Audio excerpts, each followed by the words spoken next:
Bienvenidos todos a este debate organizado por Sanitaria 2000 sobre la Ley de Muerte Digna. Nos acompaña Juan Siso, profesor de Derecho Sanitario en la Facultad de Ciencias de la Salud de la Universidad Rey Juan Carlos, Jacinto Bátiz, jefe de área de cuidados paliativos del Hospital San Juan de Dios de Santurtzi, Álvaro Gándara, presidente de la SECPAL, y Javier Rocafort, el director médico del Hospital del Centro de Cuidados Paliativos de La Laguna. Si les parece, comenzamos este debate sobre Ley de Muerte Digna con una primera intervención de cada uno, empezando de derecha a izquierda, una exposición breve de 2-3 minutos con las líneas generales. Sí, buenos días. Me corresponde a mí comenzar con alguna reflexión personal. Vamos a analizar uno de los asuntos más complejos que tiene el derecho sanitario, cuáles son aquellos que tratan del principio y del fin de la vida. Aborto, eutanasia, estos son los temas más espinosos y más difíciles de abordar en el derecho sanitario. Está presente al regular o tratar de regular esta materia la posibilidad de limitar los límites constitucionales de intervención del Estado en la vida, nada menos que eso. El artículo 15 de nuestra Constitución, igual que el artículo 2, casi con la misma redacción de la Carta de Derechos Fundamentales de la Unión Europea y que el Convenio Europeo de Derechos Humanos, dice todos tienen derecho a la vida. La cuestión está en decidir cuál es el sentido de esta frase. ¿Quiere decir que la vida es intangible y que por tanto hay que preservarla a ultranza a toda costa? ¿O quiere decir de otra forma entendido que todos tienen derecho a elegir el modo como quieren vivir y terminar su vida? Esta cuestión es trascendental para poder definir nuestra posición en un debate sobre muerte digna. El derecho a la vida del artículo 15 hay que dejar claro que en el derecho español no trae consigo un paralelo derecho a la muerte, sobre todo cuando ha de implicarse a un tercero en esta cuestión tan debatida. La autonomía del paciente puede convertir lo que en principio es una acción ilícita, puede ser en principio una acción ilícita, en un deber deontológico, solo porque la autonomía del paciente traslade de esta manera a otro escenario jurídico la situación. En derecho sanitario suele haber conflicto entre dos intereses jurídicamente protegidos, entre dos derechos ocasionalmente, y hay que decidir si prevalece uno en aras y a costa del otro o si pueden ambos coexistir y en este caso, segundo caso, bajo qué condiciones y de qué forma. Este es el terreno que vamos a abordar porque aquí vamos a encontrar la autonomía del paciente en un platillo de la balanza y en el otro los deberes deontológicos de los profesionales sanitarios. En el escenario, como he dicho, del derecho sanitario, que no es otra cosa que la forma en la que se puede ejercer la medicina a la luz del derecho. Muchas gracias. Buenos días. Yo empezaría por decir que no me gusta el nombre de Ley Muerte Digna, porque entiendo que desde paliativos lo que tenemos que hacer es procurar que el proceso de morir, que es un proceso, no es un acto, la muerte es un acto y lo que nosotros atendemos es un proceso de morir que sea digno. Entonces, desde esa perspectiva es como a mí me gustaría abordar el tema. Los cuidados paliativos son una necesidad, lo hemos visto, pero yo creo que llega el momento en que se transformen en un derecho, que no sea un privilegio para algunos pocos, sino que sea el derecho de todos los ciudadanos que necesitan atención médica al final de la vida. Poner sobre papel y que esté escrito y reconocido los derechos que hay que garantizar a los ciudadanos que se encuentran en esa situación, también los deberes de los profesionales que le atiendan y las responsabilidades de las entidades responsables, digámoslo así, de los distintos gobiernos centrales o autonómicos, yo creo que esto debería estar recogido en una ley para que lo pudiéramos hacer lo mejor posible. Okay. Buenos días. Bueno, yo tampoco estoy muy de acuerdo en el título, ¿no?, de una ley, la necesidad, sobre todo la necesidad de una ley estatal. Yo creo que no hace falta ya más leyes. Desde el punto de vista profesional, y nos movemos los paliativos, y yo represento precisamente a los profesionales de paliativos de España, lo que nosotros echamos de menos es que precisamente ese derecho que el doctor Bátiz ha citado a tener acceso a los cuidados paliativos sea un derecho universal y que se garantice ese derecho, pero eso es un derecho que se garantiza no con leyes, porque ya hay, creo, leyes perfectamente establecidas, la ley de autonomía del paciente, etcétera, una serie de leyes que dan cobertura legal perfectamente al modo de trabajar y de actuar de los paliativistas. Lo que tenemos que hacer es una clara inversión por parte de las autoridades sanitarias en recursos específicos de paliativos, en temas como acreditación de profesionales, etcétera, etcétera. Y esto es lo que tenemos que hacer, formación preuniversitaria, de posgrado, regular todo lo que es la atención paliativa, como ya está en otros países regulados y como en España está regulada pues la atención en cardiología o en cirugía. Entonces, yo creo que más leyes no hacen falta. Y desde luego, a mí me suena muy mal lo de muerte digna. ¿Por qué? Porque la palabra de muerte digna, aquí se le han apropiado una serie de gente, una asociación que está a favor de la despenalización de la eutanasia y que ellos dicen que, un poco que la única forma de morir dignamente es a través de la despenalización de la práctica de la eutanasia, y desde luego no estoy de acuerdo. Es más, yo creo que debería ser al revés, ¿no? Los paliativistas tenemos que quedarnos con la marca, con la franquicia muerte digna, porque si alguien garantiza que el proceso de morir sea un proceso bien atendido, confortable y de la forma que todo el mundo reconoce, es a través de los cuidados paliativos, ¿no? Buenos días. Yo creo que se legisla o se debe legislar acerca de las cuestiones que son muy frecuentes, muy relevantes o ambas cosas. Y en estos casos la legislación, la normativa debe ser muy completa para que todo esté muy claro. El tema relacionado con los cuidados paliativos es algo que es claramente muy frecuente. Más del 60% de los ciudadanos morirán de una forma que se pueda prever, o sea, se puede prever la muerte cercana del más del 60% de las personas. O sea, esto afecta a casi 2/3 partes de la población de forma directa y a toda la población de forma indirecta como testigos principales, como familiares, ¿no? Y luego es muy relevante porque la cuestión del estar cercano a la muerte y del morir pues tiene implicaciones sociales, legales, económicas, sanitarias, culturales, o sea y además son implicaciones muy intensas en cualquiera de estos casos. Por lo tanto, hay motivos suficientes como para querer buscar una legislación que esté muy clara. Estoy de acuerdo con mi compañero el doctor Gándara en cuanto a que ya tenemos una legislación.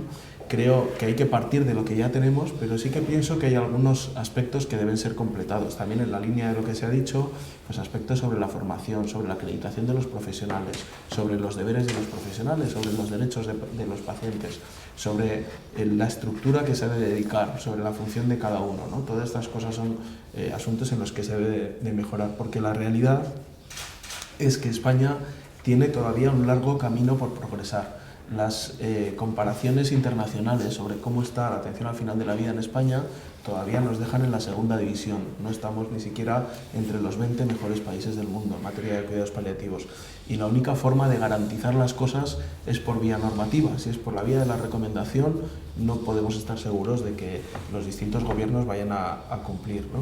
Y luego, por terminar, en cuanto a la otra parte del debate, que es todo lo que tiene que ver con la eutanasia y el suicidio asistido, las recomendaciones que nos vienen ahora desde las sociedades internacionales de cuidados paliativos es que al menos hay que debatir sobre esto. Nos piden que, aunque estemos en contra, que seamos abiertos a la hora de poder debatir sobre el tema. Yo estoy de acuerdo en debatir, pero hay abundante producción científica diciendo que no estamos en España preparados, ni siquiera desde el nivel profesional, desde el nivel médico, no estamos preparados para tener un debate completo porque fallamos enormemente en los conceptos. O sea, el primer paso ha de ser definir muy bien los conceptos. Nos está pasando con el término muerte digna, nos pasa con el término eutanasia pasiva, nos pasa con 10 o 15 términos que no tenemos claros. Ese ha de ser el primer paso. Me gustaría saber, tras escucharles, la realidad es que en función de la comunidad autónoma donde el paciente resida, la situación es diferente porque hay normativas diferentes. Entonces, ¿no sería más lógico y más beneficioso para el paciente que hubiese una normativa igual para todos? Bueno, yo entiendo que primero la distribución de recursos de cuidados paliativos en las distintas autonomías es muy heterogénea, ¿no? Hay autonomías que están, digamos, con una muy buena distribución y el acceso es mucho más sencillo, y otras que tienen un acceso escasísimo y además de una forma muy mal distribuidos, ¿no? En algunas se han hecho leyes de muerte digna o leyes de final de la vida que no han servido para nada, Por ejemplo, en Andalucía garantizan la habitación individual, ¿no? La atención en la habitación individual o en el domicilio si uno quiere. Y esto, después de ya casi 3 años de esta ley, no se ha garantizado ni se garantiza. O sea, que por eso yo soy de la teoría que lo primero que tenemos que hacer es invertir dinero, ¿no? Es verdad que hacer normativas, arreglar las cosas, pero garantizar este derecho de atención. Y esto solo se hace con dinero. En España somos el número 1 de trasplantes en el mundo y presumen los políticos de ello. Y desde luego no se ha llegado por casualidad, se ha llegado por invertir ingentes cantidades de dinero. Y el resultado es precisamente ser el número 1. Bueno, yo no pido invertir a lo mejor tanto dinero, pero sin inversión clara en recursos no vamos a llegar. En Madrid no se ha creado prácticamente recursos en los últimos 8 años.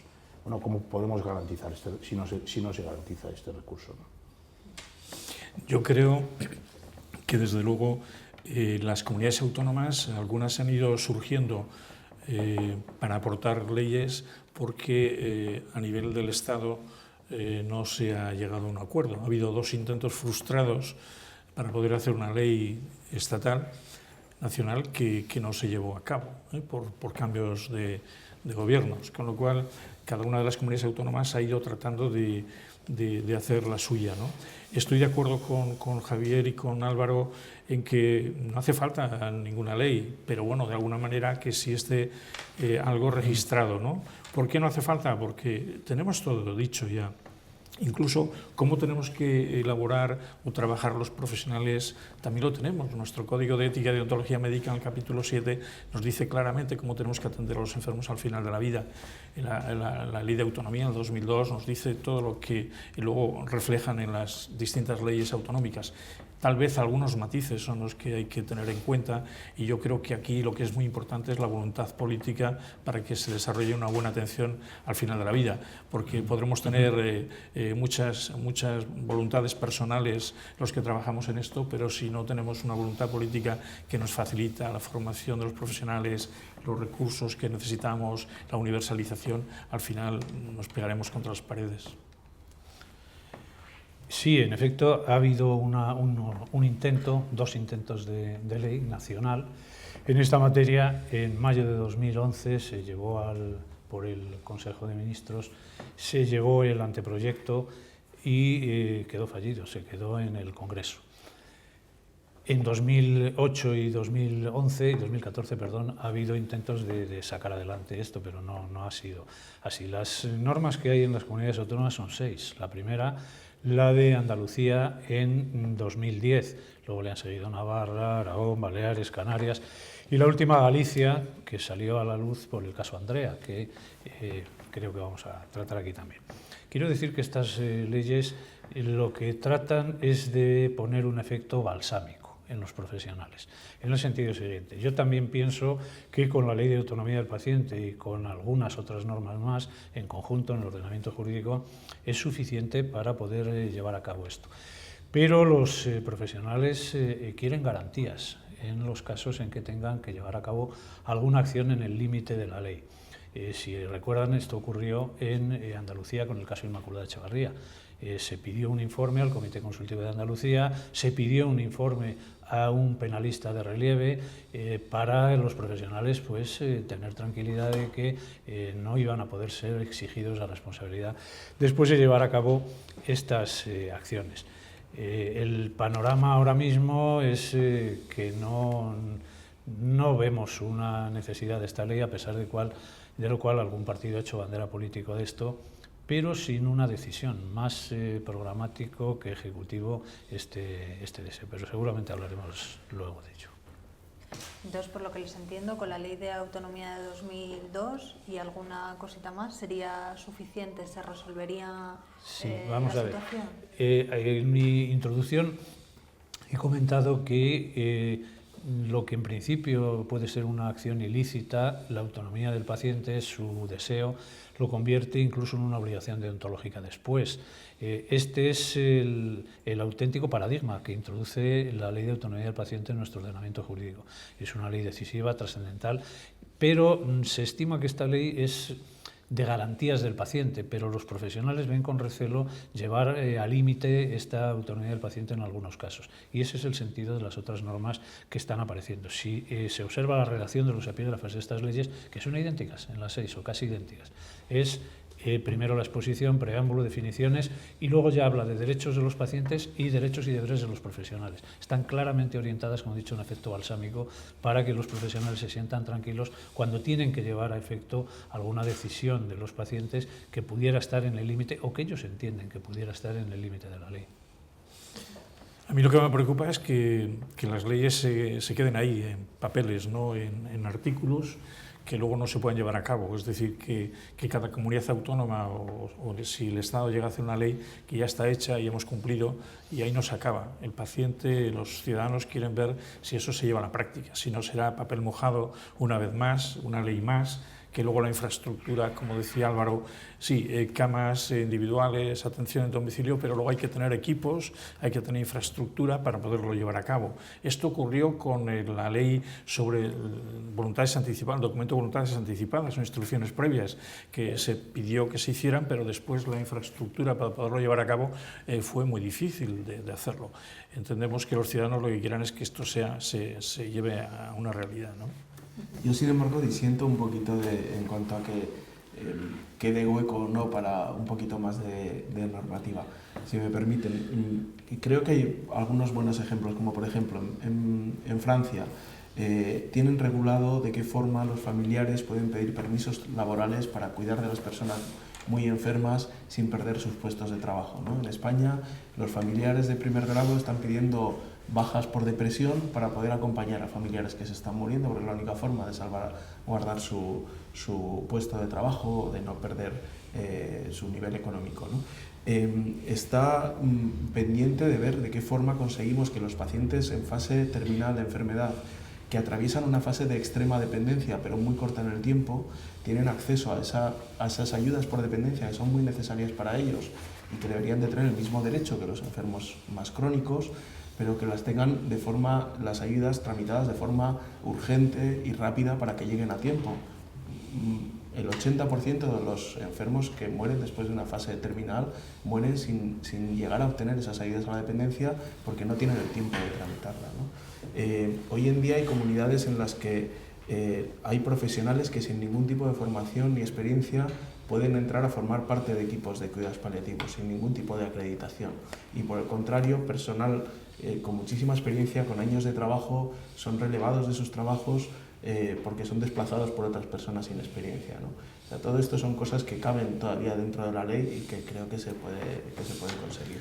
Sí, de entrada, esta es una reflexión que se hizo en el grupo de trabajo de atención médica al final de la vida, en la que tanto Javier, Álvaro como yo pertenecemos, que está formada por miembros de la OMC y de la SECPAL, y entonces ahí se proponía que se les diera pistas a los legisladores sobre lo que debiera de contener una ley de atención médica al final de la vida, que garantizara un poquitín esos derechos de los ciudadanos y las garantías de los profesionales, ¿no? Y como dice bien Javier, efectivamente esos detalles que a nosotros parecen, o a los legisladores igual les parecen muy pequeños, para los ciudadanos o los familiares que tienen que cuidar son fundamentales, porque es que si no, no pueden atender bien al final de la vida a sus seres queridos. El problema, yo creo que es un problema de voluntad política, insisto. Estas leyes que proponen, o leyes o normativas, porque yo creo que no tendrían ni que ser leyes, sino simplemente una normativa más sencilla, acarrea un gasto o una inversión, y es lo que no quieren los políticos. Yo he intentado, como presidente de la SEPAL, con un grupo de personas que fuimos a la Moncloa para intentar una ley nacional de cuidados paliativos que englobara todos estos aspectos, que por una ley se pudiera hacer bajas incentivadas para el cuidado, la tramitación de emergencia, que yo creo que son lo que pedimos los profesionales. Y al final me dijeron que no, porque eso tenía un coste. La especialidad en medicina paliativa o la subespecialidad, que sobre todo la subespecialidad teníamos prácticamente concedida, y se creó el diseño del área de capacitación específica para paliativos, al final la han echado abajo porque tenía un coste. Y al final es la voluntad política de invertir en unos recursos que además demostramos que ahorran dinero al sistema público de salud. Toda inversión en cuidados paliativos revierte en el propio sistema de salud, porque al paciente se atiende en casa. El paciente no muere en urgencias con atención en hospitales de tercer nivel que no necesitan.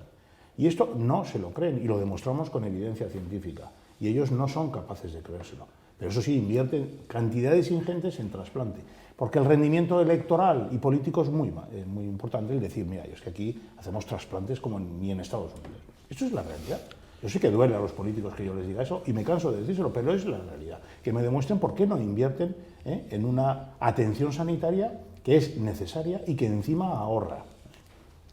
Tal vez haya que trasladar esa exigencia al electorado. Quiero decir, efectivamente tiene 3 patas, si me permiten la expresión, el desarrollar un sistema de cuidados paliativos eficaz. Primero, una voluntad comprometida de la Administración. Segundo, formación de los profesionales en ese sentido. Y tercero, una demanda ciudadana. A lo mejor tiene que ser la demanda ciudadana la que saque adelante todo esto. En formación de los profesionales me ha venido a la mente ahora mismo, en julio se ha publicado un decreto, el Real Decreto sobre acreditaciones y acreditaciones avanzadas. Es una incógnita qué va a ser eso, pero se prevé que precisamente suponga el reconocer determinadas áreas de capacitación, ya que no especialidades médicas, que no están en el 521, áreas de capacitación para llevar a cabo determinadas actividades clínicas hacia los ciudadanos. A lo mejor cuidados paliativos se incluye en ese área de acreditaciones avanzadas para los profesionales y podría ser un espaldarazo para esta... Eso está en trámite, hemos estado peleando y no se ha podido llevar a cabo porque precisamente eso es algo que tiene que ver con la formación continuada y con las comisiones de formación continuada de cada comunidad y hay que aprobarlo en interterritorial. En el último interterritorial antes de las elecciones se iba a llevar y no se ha llevado al final. Yo sigo creyendo que hay poca voluntad política, ya no solo del gobierno, sino de las comunidades autónomas. Sí. Todos tienen buenas palabras, ahora nos han prometido que va a ser la primera diploma de acreditación avanzada va a ser cuidados paliativos, pero esto nos lo prometieron cuando el doctor Rocafort era presidente del área de capacitación específica, se diseñó para paliativos. Y al final nos desplazó de patología. Hepatología clínica nos ha desplazado del área de capacitación específica. Si es que hay 60 hepatólogos clínicos. O sea, ¿cómo nos puede desplazar cuando hay un cuerpo y una doctrina tan clara en cuidados paliativos, una subespecialidad que no la querían ni los propios digestólogos? Si yo veo esta falta absoluta de voluntad por parte de los políticos, no se lo creen, y hasta que no se lo crean no va a ser posible. Yo he estado en contacto con un determinado partido, que no quiero decir cuál es, y le he asesorado, le he dicho lo que tenían que hacer para llevar a su programa sanitario el tema de muerte de atención al final de la vida. Y a los 3 días publicó en el programa suyo sanitario que estaban a favor de la experimentación de la eutanasia pasiva. Es decir, ¿cómo es posible que no se hayan leído los 4 documentos que les mandé yo? Y dicen, no, vamos a aprobar la eutanasia, a despenalizar la eutanasia pasiva. Caramba, esto desmoraliza bastante. ¿Pero por qué creen que un asunto tan importante, tan relevante, que afecta a todos, no acaba de llegar a...? Yo no sé. Determinadas orientaciones políticas, el llevar a cabo regulaciones en el principio y el final de la vida, como he dicho al principio, le tienen muchos repelos. Supone el que el Estado pueda convertirse en organizador de la vida de los ciudadanos y que pueda determinar, artículo 15 de la Constitución, todos tienen derecho a la vida, que pueda determinar estos límites constitucionales. Y eso da mucho apuro a determinadas facciones políticas el regular sobre ello. Hay otras facciones políticas que lo utilizan en el sentido contrario, de querer intervenir absolutamente en esto, pero en una forma excesiva. Creo que el fiel de la balanza está en permitir que sea el ciudadano el que decida estas actuaciones y que se dé cobertura jurídica y seguridad, pero la decisión está en el ciudadano, no está en el Estado, evidentemente. Yo creo que los políticos no se han dado cuenta que la atención médica al final de la vida no es una cuestión de ideologías, no, es una cuestión de Estado y todavía no están convencidos de ellos. Entonces aprovechan. Pues yo haría una reflexión, que me la he hecho mismo y la quiero compartir. Qué casualidad que 2 meses antes de siempre que hay elecciones salta a los medios de comunicación un caso mediático sobre el tema para hablar de aquellos temas que interesa espalvorear, que es la eutanasia, cuando ninguno de los casos que se plantean en los medios de comunicación son eutanasia, pero se habla de eutanasia. Por lo tanto, esto hay que reflexionar.